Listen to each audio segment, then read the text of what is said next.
Welcome to the Believer's Voice of Victory from Kenneth Copeland Ministries. Download the notes at kcm.org/notes.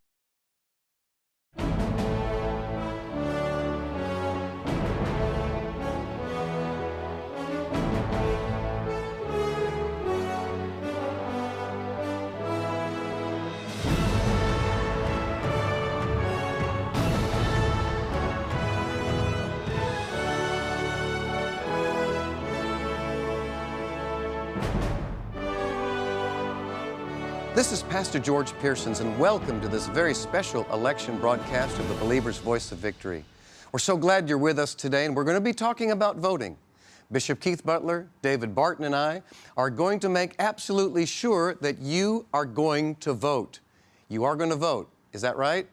Yes, I thought I heard you say that. So, we are walking in faith for our nation.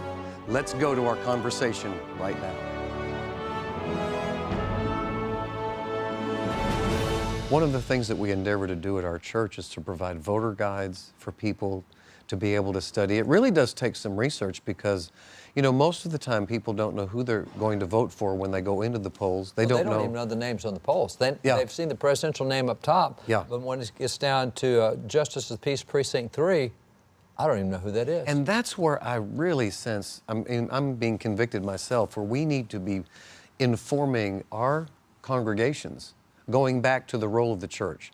We have to inform our congregations. We have to be able to provide for them information, because it comes to voting day, then they decide, well, I'll go vote, and then there's a list of names there that they have no idea. There's a website called christianvoterguide.com, and you click on your state, and it'll pull up voter guides for those areas.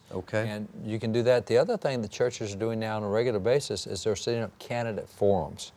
And on some week, they'll have all the local candidates come in. Everybody's going to appear on the ballot, come in. That's very good. Church people here. We're going to ask you questions. And so you got the sheriff candidates there, and you got the school board candidates there, and you got the mayor candidates over there. Get them all. The churches ought to be doing that, because that's part of education.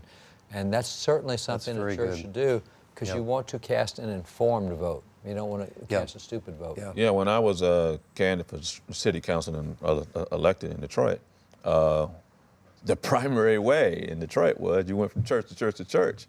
They'd had these candidate forums. Yeah. And your opponents would be there. Is that right? And you got to. Hey, brother, white church has got a long way to do to catch up the black church. Because they've been doing this for a lot. They've been doing it my entire life. They've always done that. Wow. And the white guys say, "Oh, I don't get involved in that." No, in black churches, I mean, in the black community, it's always been there. So I had to go there, and people ask you questions, and you got to answer those questions. So you can actually go to candidates and say, we're going to have a forum on such and such a night, and we would like to invite you both to come. And you better show up. John Hagee, man, I mean, he gets thousands showing up, and there's not a person running for city office that won't show up at his church on his candidate forum night, because that's the same as saying, I disagree with what he stands for, and of course he's got several thousand people sitting there. You're going to show up. I mean, you're going to show up. Yeah, absolutely. Yeah. And so and so you get known. You get known if you're a candidate. People get to hear your positions. The pastors discharge his responsibility. And people didn't know who it is that's on the ballot. And they have the opportunity, if they want, to find out, well, what are you going to do about this? What are you going to do about that? What are you going to do about that? Boy, I went to so many of them things. But at and that's where you'll get asked about transgender bathrooms. I mean, they'll ask you detailed questions that the media's never going to get. And that's where you find out the details on what do you think about open forum, people come, they ask their questions. And yeah, the pastor will generally host it, he'll introduce them. He may ask 2 or 3 questions to each one, same questions. And then after it's over, the people, they go right at them. And sometimes they let them take questions from the floor. Depends on how many candidates you've got. So do you find that in these gatherings that you've been to over the years, you have people from the neighborhoods coming in that may not even go to church? Well, sure. They show up. People, if there's somebody they want to find out, about somebody, they'll show up to one of those. Well, sure. And at least in the African American community, that's still a very big. Still a very big thing, you know, that you come to church. And the church ought to be center of community life. Well, that's what I was thinking. And that's every aspect of it. Yeah, coming back to that place where it is the center of community life.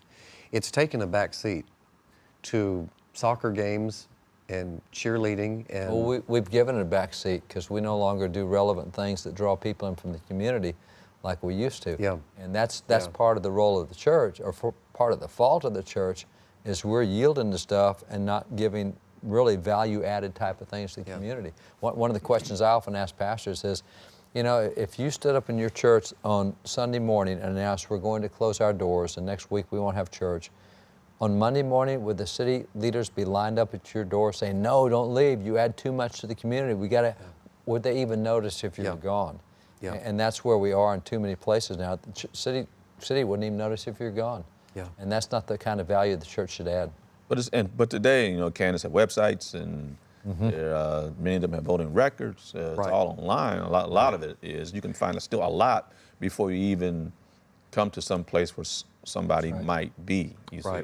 So today, you can get the data if you want, and see in some places you have election of judges, and boy, if there's anyone who affects your life. Oh. That's a judge. Yeah. It's a judge. Oh, really? Okay, and you really need to know who these judges are. Now, some places, you know, they're not elected, but in many places they are elected. And you need to know these judges. And every Supreme Court justice was once a lower judge, usually. You know, and how they get to become federal judges at the federal appeals court level, because what they were in the state court, you know.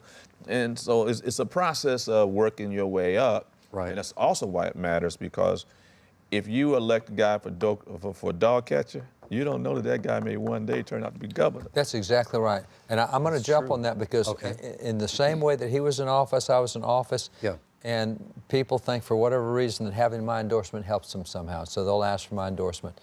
And we talked about this some last week, but I'm jumping on it again. A guy comes to me and says, hey, I want your endorsement for dog catcher. I go, great.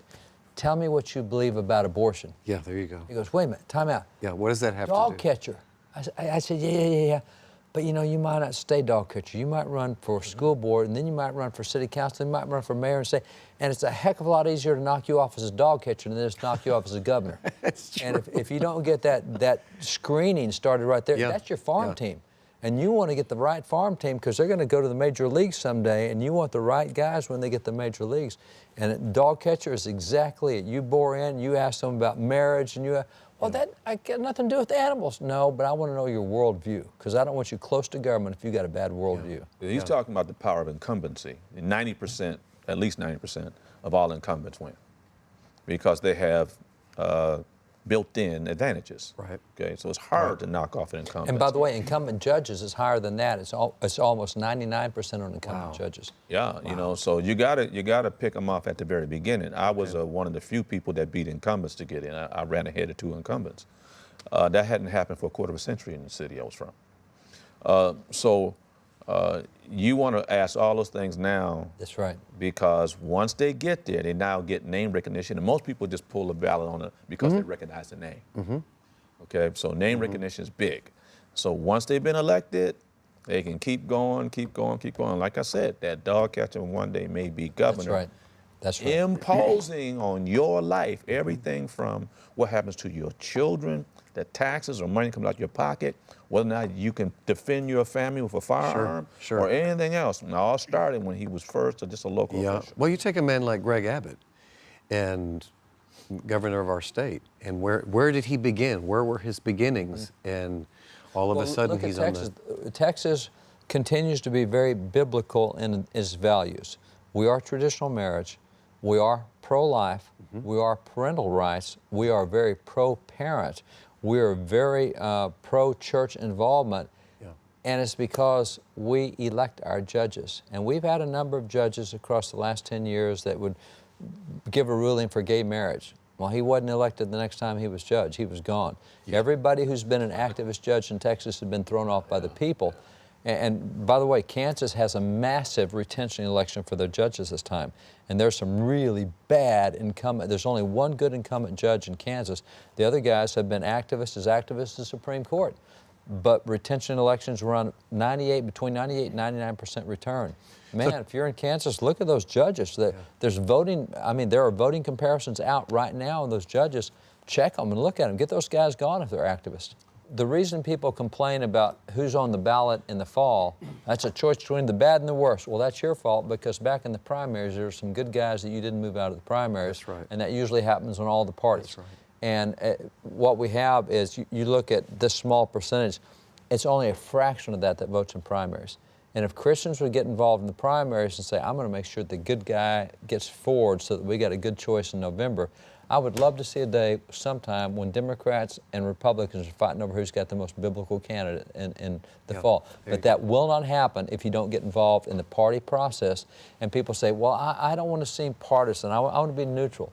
All right, be that way, and you'll keep getting the choice between the bad and the worst for the rest of your life, unless you get involved in choosing those candidates at a lower level, and that means getting involved in a party process. And if you don't like the Democrat Party, great, go in and take it over. You don't like the Republican Party, great, get your buddies, go take it over. It's not that hard, because the infrastructure parties are not that big. They're easy to get in and take over if we would do it. Don't sit on the outside and complain about it. Go inside and change it. One more thing about that. I'm going to take it one step further. Okay. Okay. The financial seed that you plant also is vital to this. There's a saying that money is the mother's milk of politics, and it is very, very true. So not only do you need to vote, you need to write a check, even at this late date, because I know when I ran for statewide office, late money is golden. Yeah, that's right. Sure. It is golden. The last 4 or 5 days, maybe you can buy the extra TV commercial, whether you can. That's right. Whether you can hit this now area that you just learned about, or something about, or something else that came up.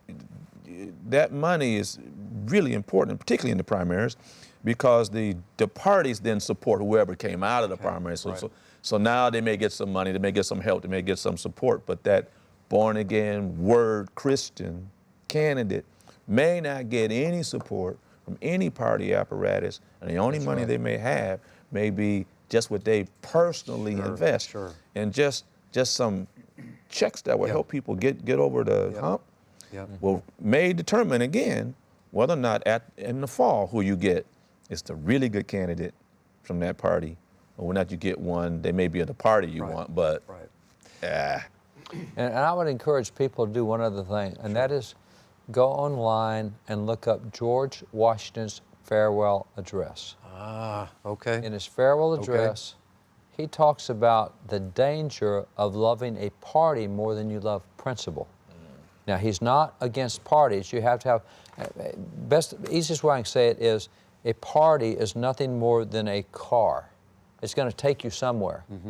It's who you put behind the driver's wheel that determines where that car goes. Because parties are vehicles, but who you elect to drive your bus is tell you where you go.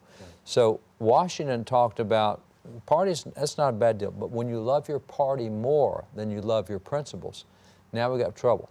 Now, I'm very involved in a party because I think every Christian should be. Choose your party and take your values with you. Don't pick up their values, you take them your values. When you get there, don't love that party. As a party guy, which I have to be able to influence things, I actually gave money to a person of the other party last time, because that person, the person from my party in that race was against marriage and against life, and the person from the other party was for marriage and for life. Oh, that's my gosh, kick you out the party. You gave money to the other side. That's exactly right, I did. Because I'm going to vote for principles. He just said it on television. It's bad. I said it, and you can blame it on George Washington, because I'm going to love principles more than I love party, and that's the way it is. But how about loving God above? There you go. You're going to take another step further, aren't you? Oh, don't make this thing religious on this broadcast, brother. What would you say? Now, I'm really gaining a lot from this. But what I'm looking at right now is the fact that the clock is ticking and Election Day is next week. What do you tell somebody who is watching this and they're saying, I wasn't going to vote, I don't know who's out there, I don't know what's going on? What do you tell them at this late date? There is no shortage of information at this late date. ChristianVoterGuide.com, again, has voters' guides for those states. At the federal level, there's all sorts of groups that have voters' guides. And let me caveat that. There's all sorts of Christian biblical groups that have voters guides. There's voter guides for progressives and there's voter guides for everybody else. Yeah. We're talking a biblical viewpoint here. Yeah. So there's no shortage of good groups that have a biblical voting viewpoint guide. You can get that very easily. Social media is all over out there. People are posting voters guides. I mean, just look on your Facebook, there's going to be voters guides everywhere. There's no reason not to have a very informed vote between now and next Tuesday. What is it that you look at in your platform when you're talking about a voter guide? You're looking at what the candidate believes about abortion. Well, not believes. When we create voters guides, or the party. Well, we create a lot of voters guides, and I never take a candidate what they say if I have what they've done. If I have a voting record for that candidate, I don't care. You know, if I'm sitting here and I say, I'm a banana tree, but I keep producing apples, what are you going to believe? What I say or what I do?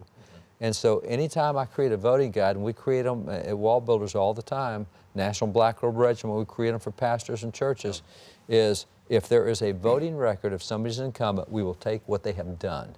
Okay. Now, if someone has no voting record, we will go what they're on record with.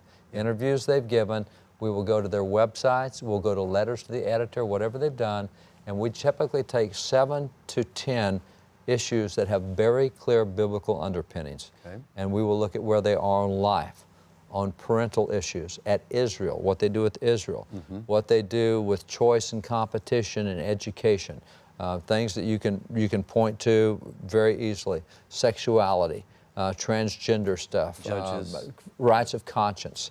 That's where we'll go, and that's what our voters guides look like, and we do guides that are made for churches. They're 501c3 friendly. You can put it out in church. Nobody's going to be in trouble. So they can find that right now. They can find that right now.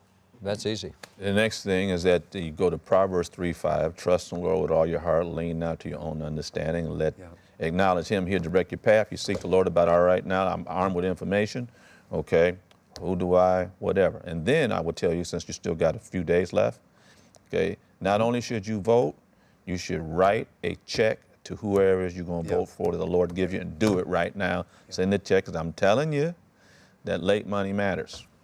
And you should also grab several of your neighbors by the scruff of their neck and drag them with you to vote. What did you say? I'm sorry. You should grab several of your neighbors by the scruff of their neck and drag them with you to vote. You don't let people sit at home when they can vote. If you're in the military, there's easy process for military voting. If you're overseas deployed, if you got folks overseas deployed, those ballots can still be counted up to 30 days late. They have a deadline whereby they can come in. So, I mean, it's easy to vote, and there's no reason not to vote, and you don't let your neighbors sit at home either. You get them involved, get them engaged. Song of Solomon 8:13 says, your friends listen to your voice, so speak. I mean, it's like, step up, do something, because people do. Everybody in America today has a pool of influence of some kind, whether it's just their family, whether it's social media and they got 25 friends, whatever it is, use it. And in many states, you have same-day registration. So even if you're not registered right now, today, you can still vote. Like, give me do you know a state offhand that does? Well, Texas doesn't, but there are provisional ballots. And so if you think, I think I was registered, but I don't really know if I can go cast a provisional ballot, and they'll look it up, and if you're not, it doesn't count. But there are a number of states, I think, oh, come on, Bishop, help me. I think Missouri is one, right? Missouri, I think, is one. I think up in Maine is one. There's a bunch of them. I mean, you can look up same-day voter registration states on Google. You'll find it. But there's a lot of states that do that. There are even, because there was a recent court case on it, even if you don't have an ID, there are some places where the courts have now ruled, even if you don't have a driver's license, they still let you vote. You can just go in. You can still vote. And vote. Yeah. Okay. Well, they're still asking me in Texas for my ID, so. Well, Texas is, I love Texas. We've got it together. I personally think Texas is the best state in the whole union, but and I lived here for a little while, of course I'm back in Michigan, and no disrespect to Michigan, but you're about as close as you're going to get to the standards the way they used to be here. Tell me a little bit about the Electoral College and how that works. Some of us don't know. Here's the deal. The Electoral College, we got to back up in history a little bit to the Constitution and to the time of it. At the Constitutional Convention, Roger Sherman, who's a theologian from Connecticut, he's the one who really implements the idea of the bicameral system. And the bicameral system is we're going to have a Senate and we're going to have a House. Now, their original plan is very simple. The Senate will represent the states and the House will represent the people. And the reason is, there's a couple of reasons. Back then, with 13 colonies, 3 colonies had more population than the rest of the 10. Okay. And so they're sitting there, whoa, now wait a minute. If Pennsylvania and New York and Massachusetts get together, they can run all the rest of us, and that's not any good. That means the rest of us don't have a voice in anything that goes on. How do we get a voice? And so what they did was they said, okay, we'll count population here, and that's what the House is. So for every now 740,000 people you get a representative House. Okay. In the Senate, they said, you know what, we're going to count everybody equal. Every state gets 2 senators. So Rhode Island has just as much clout in the Senate as New York does. Okay. So what happens is the Electoral College takes both of those and puts them together. You don't just win by popular vote, because if you did, the presidential candidate would start in Seattle and go to Portland and then go to Oakland and San Francisco and then stop by LA and start by San Diego, and then we'll come across to Phoenix, and while we're there, let's come across to El Paso and let's hit Dallas, Fort Worth and San Antonio and Houston. Let's go to New Orleans. You just run the coast and you can win the election. Okay. You would never visit Oklahoma, you would never visit Idaho, you would never visit any of the other states. So what they require, the Electoral College requires you to win a significant percentage of the vote, it may not be majority, and a significant percentage of states. So you can't just have all your votes from the outer perimeter. You got to have votes from across. So what it does is it makes sure that everybody gets a voice at some level. The Electoral College is a brilliant, brilliant, brilliant idea. People say, well, the guy who got 46% of the vote won. Yeah, but he got 55% of the states. And so what you do is it balances those 2 things together. So the Electoral College is a very brilliant way. Now, the other thing is the Founding Fathers in the 9th and 10th Amendment, in the Constitution, they said, we allow the federal government to do 17 things. That's it. That's all they can do. And the 9th Amendment says, now, any of those things that we've listed, anything beyond those 17 belongs to the people. The 10th Amendment says anything beyond those 17 belongs to the states. So the 9th Amendment represents the House of Representatives. The 10th Amendment represents the Senate. What we did was in the 17th Amendment of the Constitution, we said, oh, let's not let the Senate represent states anymore. They'll just be a super House of Representatives. And so by having the senators no longer represent the states, now you got the House and you got a super House. So we've lost some of the influence we had with the Electoral College, but the Electoral College is a brilliant, brilliant way of making sure that guys who lived in Oklahoma also had a voice with the guys who lived in California. It protects the rights of the minority. That's right. Protects the rights of the minority. We hope you enjoyed today's teaching from Kenneth Copeland Ministries. Be sure to get the notes at kcm.org/notes. And remember, Jesus is Lord.